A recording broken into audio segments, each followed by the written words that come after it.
Yang terhormat kepada Bapak dosen dan rekan-rekan sekalian, kami dari kelompok 2 akan mempresentasikan materi mengenai bursa efek. Sebelum presentasi kami mulai, kami akan memperkenalkan diri kami terlebih dahulu. Nama saya Arista Dewinanda Putra, absen 19.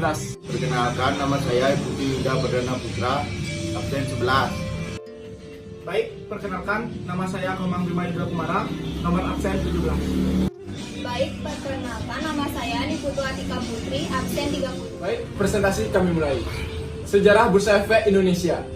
Secara historis, pasar modal telah hadir jauh sebelum Indonesia merdeka.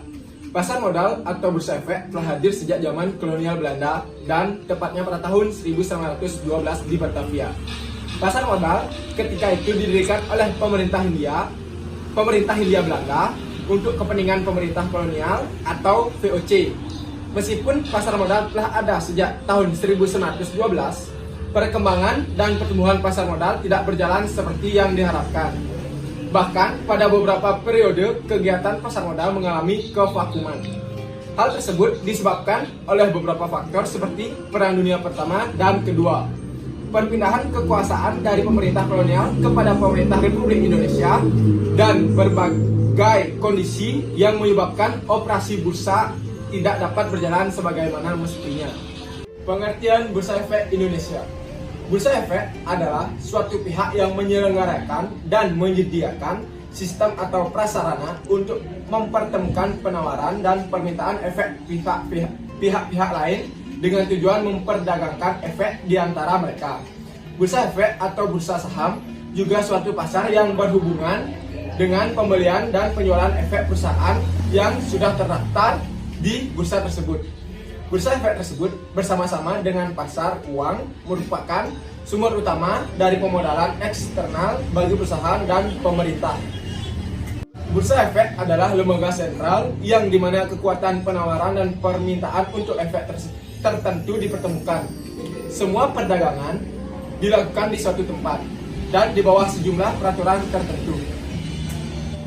Secara garis besar, surat berharga yang diperjualbelikan di bursa efek terdiri atas A. Saham atau stok adalah bukti pemilikan perusahaan seorang karena telah menyetor penyertaan modal. Dalam hal ini, pemegang saham berhak atas bagian laba sebanding dengan persentase modal yang disetorkan terhadap modal perusahaan seluruhnya. Baik, saya akan melanjutkan presentasi dari Aris. Keuntungan dan kerugian dalam investasi saham pada dasarnya ada dua keuntungan yang diperoleh pemodal dengan membeli atau memiliki saham, yaitu dividen yaitu pembagian keuntungan yang diberikan perusahaan penerbit saham tersebut atas keuntungan yang dihasilkan perusahaan. Dividen diberikan setelah mendapat persetujuan dari pemegang saham dalam RUP. Dividen yang dibagikan perusahaan dapat berupa dividen tunai, artinya kepada setiap pemegang saham diberikan dividen berupa uang tunai dalam jumlah rupiah tertentu. Untuk setiap saham atau dapat pula berupa dividen stok, yang artinya setiap pemegang saham diberikan dividen sejumlah saham, sehingga sejumlah saham yang dimiliki investor bertambah dengan adanya pembagian dividen stok tersebut. 2. Capital gain. Capital gain merupakan selisih antara harga beli dan harga jual, di mana harga jual lebih tinggi dari harga beli. Capital gain terbentuk dengan adanya aktivitas perdagangan di pasar sekunder. Misalnya, seorang pemodal membeli saham BUMI dengan harga per lembar Rp5.000, kemudian menjualnya dengan harga Rp500 per lembarnya, yang berarti pemodal tersebut telah mendapatkan capital gain sebesar 500 untuk setiap saham yang dijual. Umumnya pemodal dengan orientasi jangan pendek untuk mengajar keuntungan melalui capital gain. Nah, sedangkan kerugian yang bisa terjadi dalam investasi di saham yaitu capital loss. Dalam aktivitas perdagangan saham, tidak selalu memodali mendapatkan kapital gain atau keuntungan atas saham yang dijualnya. Ada kalanya investor menjual saham yang lebih rendah harganya dari harga belinya. Dengan demikian, investor mengalami capital loss. Misalnya seorang investor membeli saham bumi pada harga 5.000 per lembarnya, namun beberapa waktu kemudian dijual dengan harga 4.500 per lembarnya. Berarti investor tersebut mengalami kerugian sebesar 500 per lembarnya. Kerugian tersebut yang disebabkan capital loss. Yang kedua, perusahaan bangkrut dan dilikuidasi. Jika suatu perusahaan bangkrut, maka tentu saja akan berdampak secara langsung kepada pemegang saham perusahaan tersebut.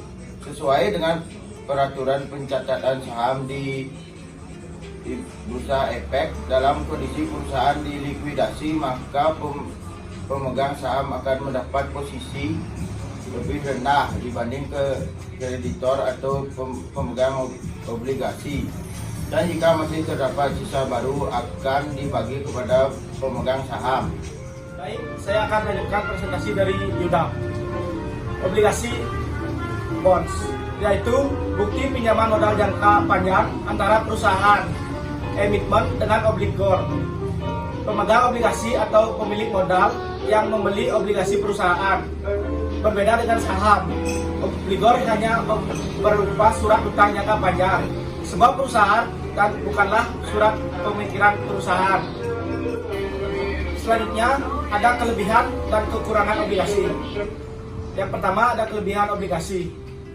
1. Pemegang obligasi dapat bunga kupon obligasi yang umumnya lebih tinggi dari bunga deposito bank. Jenis kupon tersebut adalah kupon tetap, fixed kupon, dan kupon pengambang, floating kupon. Yang kedua ada surat berharga berbentuk obligasi mudah untuk diperdagangkan di pasar sekunder. Sesuai mekanisme, Bursa Efek Indonesia BII berupa di luar BII.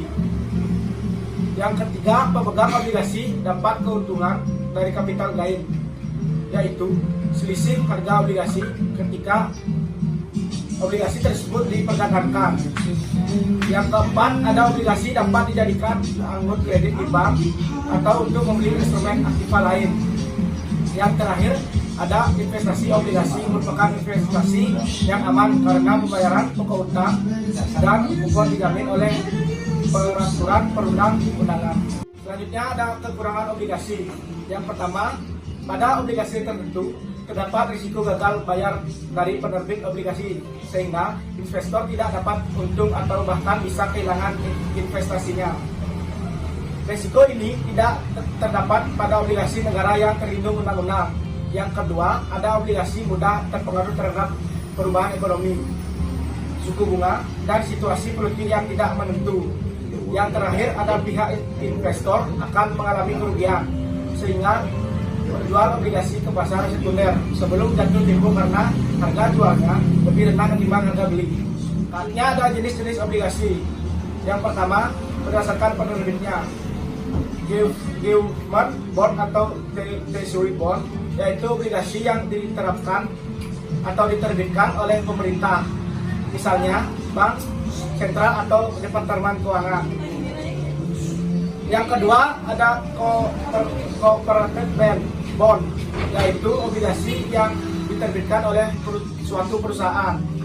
Yang ketiga ada municipal bond, yaitu obligasi yang diterbitkan oleh pemerintah daerah untuk membiayai proyek tertentu di daerah. Lalu berdasarkan sistem pembayaran bunga. Yang pertama ada zero coupon bonds, yaitu obligasi yang pembayaran bunganya dilakukan sekaligus pada saat jatuh tempo. Yang kedua ada coupon bonds, yaitu obligasi yang pembayaran kuponnya dilakukan secara periodik sesuai dengan ketentuan dari penerbit obligasi.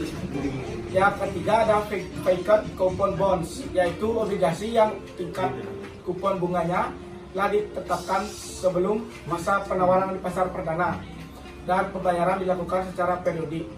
Dan yang terakhir ada floating coupon bonds, yaitu obligasi yang tingkat kupon bunganya ditentukan sebelum jangka waktu tertentu atau mengacu pada suatu tertentu atau ketentuan, misalnya Average Time Deposit atau ATD.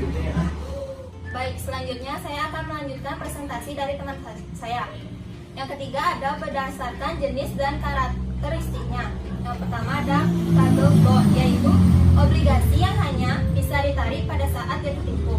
Yang kedua, convertible bond, yaitu obligasi yang dapat diubah menjadi saham oleh pemegang obligasi. Yang ketiga ada non-convertible bond, yaitu obligasi yang tidak dapat diubah menjadi saham. Yang keempat ada euro bond, yaitu obligasi yang diterbitkan di luar negeri dalam mata uang asing. Yang kelima ada Yankee bond, yaitu obligasi yang diterbitkan dalam mata uang lokal di mana obligasi tersebut ditawarkan. Yang keenam ada zero coupon bond, yaitu obligasi yang tidak membayar bunga dan dijual dengan diskon. Yang terakhir ada floating rate bond, yaitu obligasi yang menawarkan kupon rate berubah-ubah. Selanjutnya ada tugas bursa efek. Menurut Tifno Darmanji 2001, terdapat dua tugas bursa efek, yaitu sebagai fasilitator dan sebagai SRO atau Self Regulatory Organization.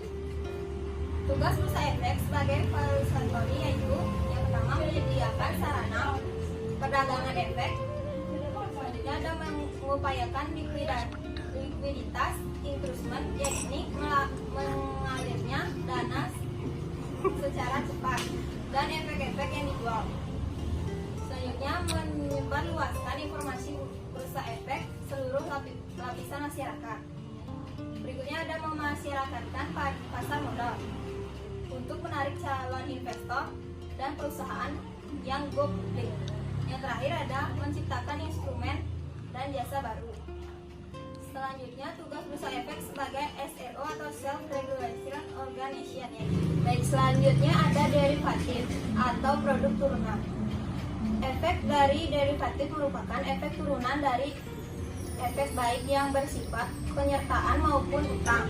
Efek turunan dapat berarti turunan langsung dari efek maupun turunan selanjutnya.